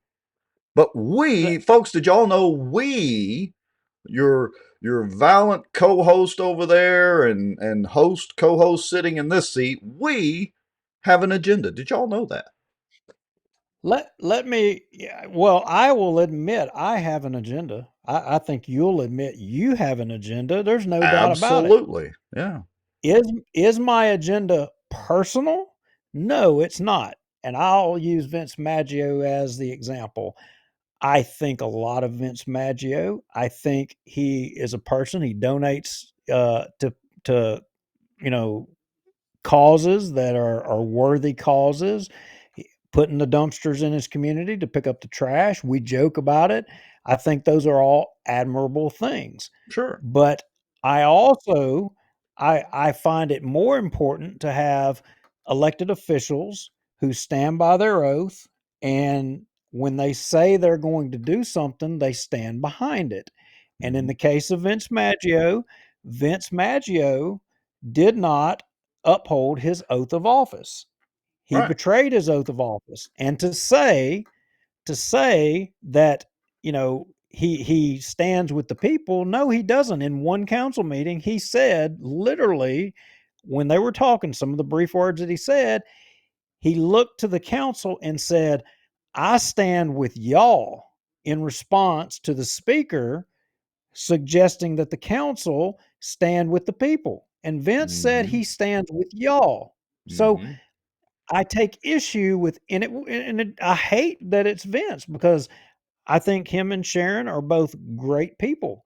But additionally, I've been being told this week that him and his campaign people are going out there saying that he supports term limits. They're going out there telling people, knocking on doors, telling people that they support term limits. He supports term limits. And that's not true. No, it's not. That is not true. We're gonna put together the Vince's greatest hits. It's a campaign, and I get you want to run from this vote. You want to run from this issue. You want to marginalize it, because it's a known fact that 70 to 80% or higher in different places support term limits. You knew you was fighting for the good old boys and fighting against the people, and you made a bad vote, and now you're having to own it. Well, you're trying to own it by saying you support term limits. It's not true. And we can prove it. Why don't we prove it, Rex? Why don't we prove it? You got the notes. There's a link. I thought sure you were actually sleeping. Sorry. No, I've got it. That's the video right there at the 54:29 mark, right? Oh no. Oh, I'm sorry. Memory lane. Oh, I wasn't all the way down there. Okay. Yeah, the very first one. Right? Yeah. Okay, hold on. I thought I was paying attention, but I was not. Just a second, folks. And yeah, give me just a second. Okay, here we go. Down memory lane. I think this will work. Let me hit a button here and bear with me for just a second. Yes, I think this will work. Here we go. Let's hit publish. And yeah, let's go down memory lane. Last week, Bossier City Councilman Vince Maggio was asked directly by the Charter Review Commission about his voting records on term limits. I'm just curious, and I wanted to ask Vince. I know at one vote you were for term limits on the city council, and then the next one you were against. You were against first, and then I think your last vote was for term limits. If I tell you what I did, you might laugh at it. So much was on my mind. My mother-in-law gets sick. So much. One of my good friends just died. I pushed the wrong button. My mind wasn't at the council. But let me tell you, I'm against term limits. Mr. Maggio stated he was always against term limits and only voted for term limits once because his mind was not at the council meeting. I mean, okay, there you go. That's out of his words. He's recorded on tape saying, "I'm against term limits," but yet now him and his campaign people are going door to door telling citizens of Bossier to get their vote that he supports term limits. I that is egregious to me. That's not right. Well, it is, but here's what we've got to do is we need to enlist the help of everybody watching. And look, all nearly 90-something, bumping 100. If we were on Twitter, we would be over 100-something people watching. Y'all do a fine job every Tuesday night of listening to us do our little soapbox deal, commenting and all that. You do a fine job of sharing this out.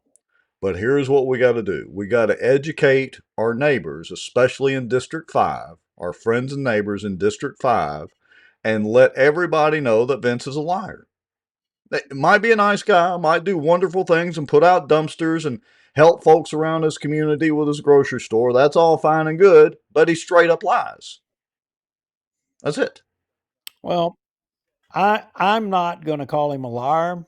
I'm going to be politically correct here, and I'm going to say that he is wanting to have his cake and eat it too. He's wanting to, in one group of people, say he's against it, and then now with another group of people, his voters say that he's for it to get a vote. Is is that, I mean, that's the kind of politicians that we've been electing that's got us into trillions and trillions of dollars in debt. It's the same old thing. And if people want to, and you know, I mean, look, the people of that district, that there's some smart cookies up there. Well, And look, you got, here's how he can spin this. Not to interrupt you, here's how he can spin this. Because we all know, and again, I'm going to post the snippet of Colonel Crockett because he did a fine job of giving a summary of the term limits saga, a brief summary of it. But Vince was a part of the cabal that took the Charter Commission and twisted it around. Then they did the watered version of term limits. We all know that story and that saga. And then Vince can honestly say, oh, I voted for term limits because I voted for the Charter Commission. But that's a deceitful thing to say. What he did was vote to thwart the will of the people through the petition process. That's what he did. He didn't really vote for term limits. He didn't really vote for the whole new charter. He was voting to thwart the will of the people. It's obvious from their public statements and actions. Period. yeah, and if anyway, Yeah. like Rusty said at the PEC meeting, he's got two of the best lawyers in Northwest Louisiana. Hey, yeah. I mean, so does that make Richard Ray and Charles Jacobs? They're willing to fill out his candidate affidavit form for him. Allegedly. No, not allegedly. We got the documents. They literally signed and notarized it. There's no allegedly. Well, but they filled it all out, but whether or not it's his signature or not, I didn't say they signed it for him. I said they filled it out for him. Literally, their names are written in there, and it's signed by Richard Ray and signed and notarized by Charles Jacobs. There's no denying that. It's I a agree fact. with that. I'm not disputing that, but filled it out. I assume you were suggesting that they signed his name as well too. Oh, well, you don't know that. I don't care whether they signed his name or not, because even if they did, they were in his presence, and maybe he had an IV stuck in his arm. He directed them to sign it on his behalf, which was signed and notarized and witnessed by multiple people. I don't care whether they signed his name or he signed it.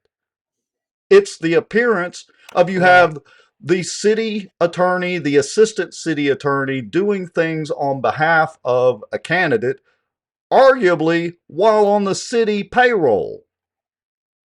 They didn't do this on their day off. I agree. Okay. You know, did they offer this service? Hold on a second. I am on my soapbox for a second. Yeah, no, go ahead. Soapbox. So, any other candidates that are out there watching the show right now, did the city attorney and assistant city attorney offer free services to fill out a candidate affidavit form for you, have it notarized in your presence, and drive it to Benton and pay the fee? Granted, Vince handed him the cash or whatever under Richard's own statements. Did they offer that service to any other candidate in this race? Yes or no? On the city dime. They didn't do this after hours. They didn't do this on a Saturday on their day off. It was done, if memory serves me correctly, on a Friday or Thursday? Thursday evening. Late Thursday afternoon. Well, wait a minute. Jessica Maddox brings up a good point, and an attorney that works for the DA. So was he working for the city time? Was he working for DA time? Exactly which time was he working? He sent what exactly is their hours or time of work for the city of Bossier? Because we showed that 5 Monday through Friday, or when exactly is it? All right, time out, folks. We already showed the email reply from Richard Ray to Ryan Haygood, where Richard opined about how great a friend Vince was, and he was in need, and Richard had to do this for him and would gladly do it again, blah, blah, blah, blah, blah. Richard sent it from his city email address, not from his personal, and in the signature it said Richard Ray, assistant city attorney. I'm not making this up. We showed all this. I know we did. I know we did, and those are valid points. To which he would just say, "Oh, that was an accident. I probably shouldn't have sent it from right then and there." But what I would say is to the question of their work and when they work on city time or when they work on other time or what have you, I know that that's been a question among other councilmen, not just the ones that we regularly associate with or talk to or have communications with, about the amount of time that the city attorney and the assistant city attorney either do or don't work on city stuff down there, drawing a salary from the city. And not just that, they raised their salaries. Well, that's right. But I want to go back. It would seem that maybe that's something that you could consider amending in the city charter, is about how they work, when they work, or whatever. But oh, wait a minute, that's right. That wasn't going to happen because the assistant city attorney was sitting there guiding, holding, steadying the whole process. Oh, and you had best friends Juliana Parks and Vicky Whitman. And oh, by the way, there's nothing in the charter about the city marshal's office nor the city judge. There's nothing about those offices either. Well, and Richard Ray literally guided them through a secret ballot process. Literally did it in an open public meeting that was streamed and is still on YouTube as we speak. But that's the process that Vince supports, not the process of petition where thousands and thousands of people, but rather where appointed bureaucrats, like in Washington, D.C., with all of these, you said, and these different organizations appointed that have been fleecing all of us taxpayers.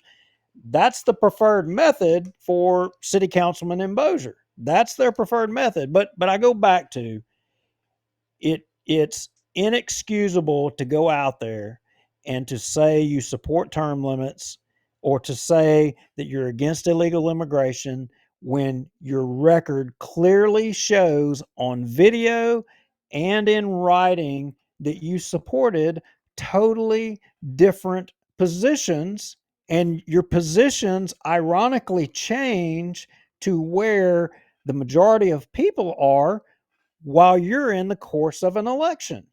It's hypocrisy to the end. At least own your position. Don't try to deceive the public. Don't I mean, just be a man and suck it up. Well, look, not to interrupt you, but I was having a conversation with a mutual friend, and I said, look, one of the things about both you and I, we're the same in person as we are behind this mic and this camera. No different. Nope. The same people. And I think that might be part of the popularity of our show, whether people agree with us or not, is that if you meet us in person, we're the same people that we are behind the mic and the camera. I think most people can attest to that. But that's different than these, to use your term, jackwagons who are one way in public, one way in private, one way behind closed doors, depending on their agenda, blah, blah, blah. You and I don't have an agenda here. Our agenda has been the same since day one, to show the side of politics in Bossier that people don't typically see or think about or know that goes on. And for 245 plus shows, we've been pulling back the curtain, so to speak, with the help of a lot of other people. Now, Francis brings up a really good point.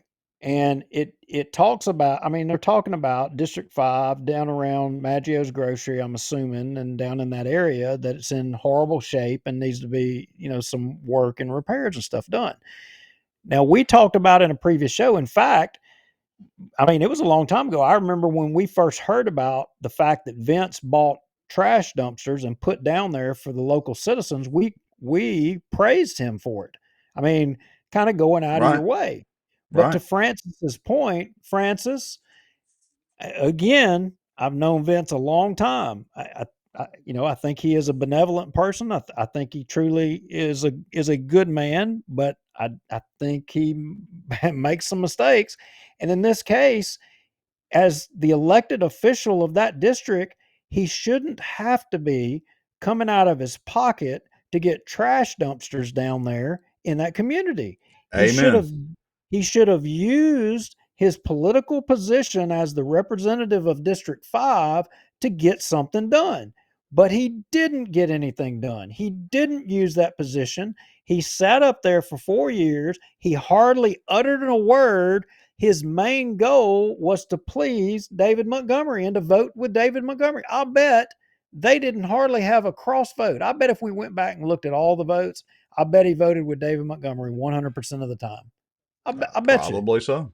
Probably I mean, so. so the people of District 5, I mean, has he and his family done a wonderful job in keeping that store in that community and enabling people to be able to have a place to go, to where they don't have to have a car because, you don't have like a Walmart right there. You don't have a Brookshire's or whatever.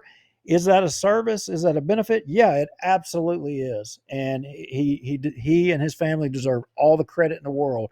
Oldest store in Bossier City, hands down. But, your charitableness and being a good person, that doesn't make you a good politician. And it doesn't give you the right to ignore the citizens of Bossier, thousands of citizens that simply want to vote on something, especially when the law says you shall do this and take this action. Who the hell do you or any of these guys think they are that they can just piss on the leg of everybody in Bossier City that signed that petition? And anyway, Yeah. I'll stop Folks, so I can take a breath. it's not, remember, we said this ad nauseum. It's not just about the petition. It's about breaking the law. They literally did that multiple times. Now, Haygood is reminding us, so we'll go double check, but he's most likely right. He says he voted against the tennis court, but 99.9% with the Queen. So he didn't vote for the tennis court because it wasn't going to be in his district. That's true. Good point. That is a good vote. Yeah. All right. What else, Mr. Lowry? I don't know. Let me go back to these notes. Dadgummit. I had something in here somewhere or whatever. Oh, yeah. Now, I had a link up there, the 5429 mark. Yes. And there's some of you out there that obviously you've got problems with your hearing. And there's some of you out there that I don't know what the hell you're thinking. And if I had not heard it with my own ears, I wouldn't believe it. But anyway, I just let's play that at the 5429 mark. Okay. All right, so we're going to open this up to the council first because I'm sure there's a lot of questions. So, Mr. Free. No, you were you're trying to say something to their response. Do you remember? You did look like you were going to say something, but you let Mr. Montgomery finish. If it was sustainable. Yeah, I can remind you. Right, after the 4 or 5 years to have a recurring type of Right. revenue to continue. You'd agree with that? But, Okay. yeah. All right. Okay. Do you have any more questions? I do. Go ahead. I'll let you cut in front of me. I'm not putting you on the spot, Angel. You were very hesitant on that. I'm a very good facial reader. I mean, it just seems to me like after 5 years, we're going to drain the entire general fund budget. Listen up. Well, I would like you to answer that question. Yes, it's hard to know what's going to happen sales tax wise and revenue wise, but I don't know, over 5 million a year is a lot for the. Yeah, it's a whole lot of money. And to go back to the parity, And all you guys in here, don't take this the wrong way. I mean, this is just real life right here. I understand what, giving it to the police and then giving the same thing to the fire, but that is not parity when it comes to the pay structure at the fire department and the police department. It's not parity when it comes to people that control. We have three things that are very vital to this city. One is our water department, and two is our police department, and three is our fire department. That's what keeps this city running. And we still have, even with $500 a month going to them, we still have people in the water department, according to our salary study, that are grossly underpaid. The people that control water going to over 100,000 people a day. Even with that, even with $6,000 a year. Right now, we're, 25 people short at the police department. We just graduated 13 from the fire department. This just, to me, I'm not going to sit up here and say I'm a CPA. I'm not. I'm not, but I can balance a checkbook. I don't see how this is sustainable. I mean, the only way, if this is not sustainable, the one thing we're going to have to do in the years to come, we're going to have to lay people off, and we're going to have to raise taxes. That's the only way that we're going to make this up. And then we're going to look back, and we've got $40-something million gone out of the general budget, and we're going to be bankrupt, in my opinion.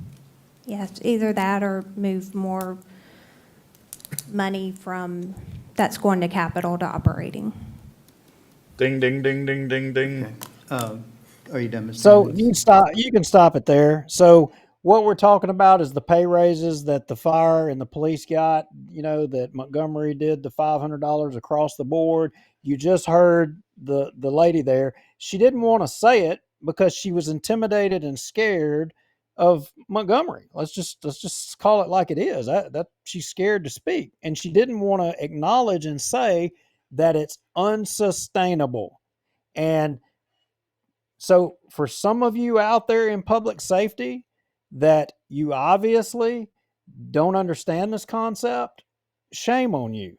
Shame on you for not realizing that you've got a temporary patch here, and and you know what, maybe I have to tell you.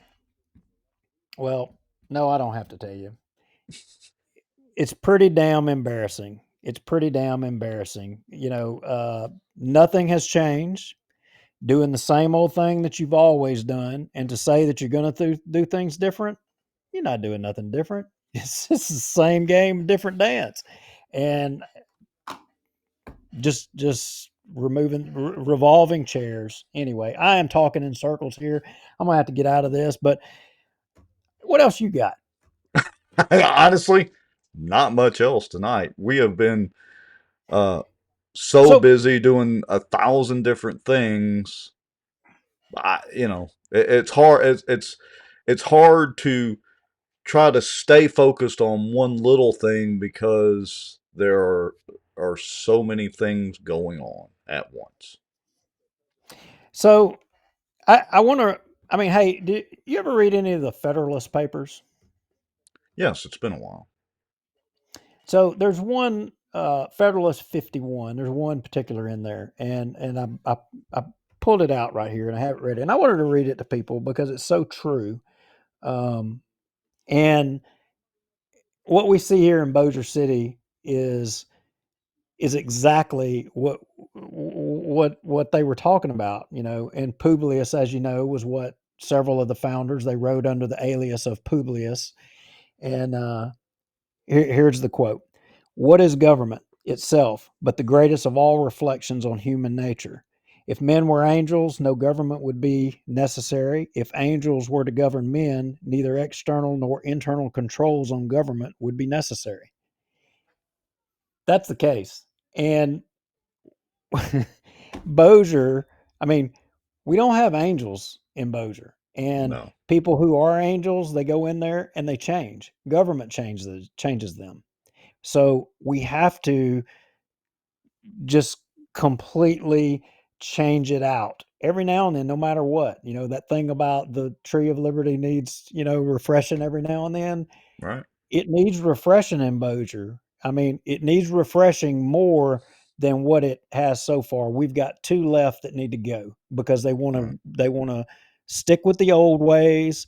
The electing mayors in the freezers of stores, and I he's one of us, or I'm with you or y'all, or not with the people. It's about the people, and we got to quit doing this bad government thing. And the only way we're going to do it is you got to elect people who their why is pure, and it's about bettering our community. It's that simple. And if you can't analyze the candidates and you can't see right through what they're doing to you, maybe you shouldn't be voting. And if you're those people that are just going to sit on your couch and not do nothing, well, that's somebody else's problem. Uh, you may need to move to Mexico or somewhere because you're part of the problem too. You might even be worse than the bad politicians because you're allowing it to happen. Back over Anyway, the wall for you. yep, I'm done. I'll Well, quit. I'll try to close us out on a slightly positive note because everything you said is absolutely correct. But we've been doing this show, technically we're in our 5th season. So we've been doing it over 4 years, 245 plus, a lot more if you count Louisiana Watch Side 2 and all that. And I'm actually a little bit excited because for the first time we're making a difference. All not just you and I, all of us together, everybody watching, everybody sharing, everybody showing up at the meetings, everybody emailing their councilman, everybody signing the DA malfeasance letter, all those sorts Even of things. even Jeff Sadow and his articles in Bossier now, they're making a difference. Well, they've Yeah. made all the difference in the world. If it hadn't been for them, none of this would have ever happened. Anyway, Oh, but I that's but right. I That's digress. right. I'm trying to stay positive, darn it, Duke. I So forgot. here's the deal. For the first time in a long time, I am actually a little bit encouraged about our local government, that there is a difference being made, and the difference isn't being made just by Duke and Rex every Tuesday night. The difference Amen is to that. being made by a large collection of people, hundreds and hundreds, even thousands of people that watch the videos, have walked the streets, show up at the meetings, email, comment, post, do all those sorts of things. Literally, you've got 3 of the good old boys who stepped out. That's a positive sign. You're right. We got 2 more to go, and we're going to keep plugging at it every Tuesday night. And we're going to start before too long some Bossier term limits shows once in a while, not nearly as edgy, much more fact based. But I think we need to do that and kind of get the message out some, even after campaign season is over for the city council and all that. So there we go. Any other comments? Yeah, Keel, Jessica Langley Maddox. I forgot to mention Keel Radio. Robert and Mike and McCarty. Mike and McCarty have even been big in the game. John Fleming. John Settle. John Settle. Yes, John Settle. John Fleming. All these people that have been a part of this and pushing this forward, it's it's given me a little bit of a ray of hope for our local government. Yeah, absolutely. Anyway, somebody messaged me, said, when is the parish the target? When we're done Coming with up. when we're done with the city. We've taken a few shots across the bow, but those are just the warning shots. It's coming soon. Anyway, I've got nothing else. I mean, look, you got 2 good candidates in those 2 races, Deborah Ross and my good friend Ruth Pope Johnson. You've got 2 people that are doing it for the right reasons. They want to serve their community and nothing more. They don't want anything else out of it than just to serve. And that is they should get an opportunity. To the female folks watching, I think it's been over 30 years since there's been a female council person. Nah, think about that. It may be more than that. Wanda Bennett was the last one to serve, last female to serve on the council. Look, one thing I'll say, women have a knack that men don't. Typically, we don't pay attention to detail. And I admit that, at least in my case. I think it's always a good thing to have a woman in the mix. That they see things in a different way that men don't always see. It's just the way it is. It's kind of like the race cars with NASCAR. If you ever go drive at one of the NASCAR races, when you go up there, the instructors, they will tell you, they'll say, all right, if you do this is kind of the average lap speeds, and there will be men and women mixed in the class, like 100 people, and everybody takes their turn. And they'll tell you, they say the women are going to do better than the men. And all the men are like, what? Nah, they would do better. But the point is, the women always do better because they listen and follow the instruction of the instructor, whereas the men don't. Yeah, you're right. Go to any shooting range. The women generally do better than the men. They listen to instruction, and you're right, they're very detail oriented. All right, somebody messaged me and said no, Faye Rawls and Coy Cooper. I had to look that up. Faye Rawls and Coy Cooper. I remember them. Might have been, that's definitely before my Bossier time, or at least my paying attention to Bossier politics time. While you're pondering on that for a second, so I want to go down the list, and you're right, Cindy Ulrich, Wes Marriott with Sobo Live too. He has been very instrumental in this movement, so it's a long list of people. Want to make sure, and I've been posting this, so I'm just going to call it out. Ruth Pope Johnston, District 5. Chris Smith, at large. Creighton Cochran, at large. You vote for 2 of the at large candidates. So we want to do Chris Smith and Creighton Cochran.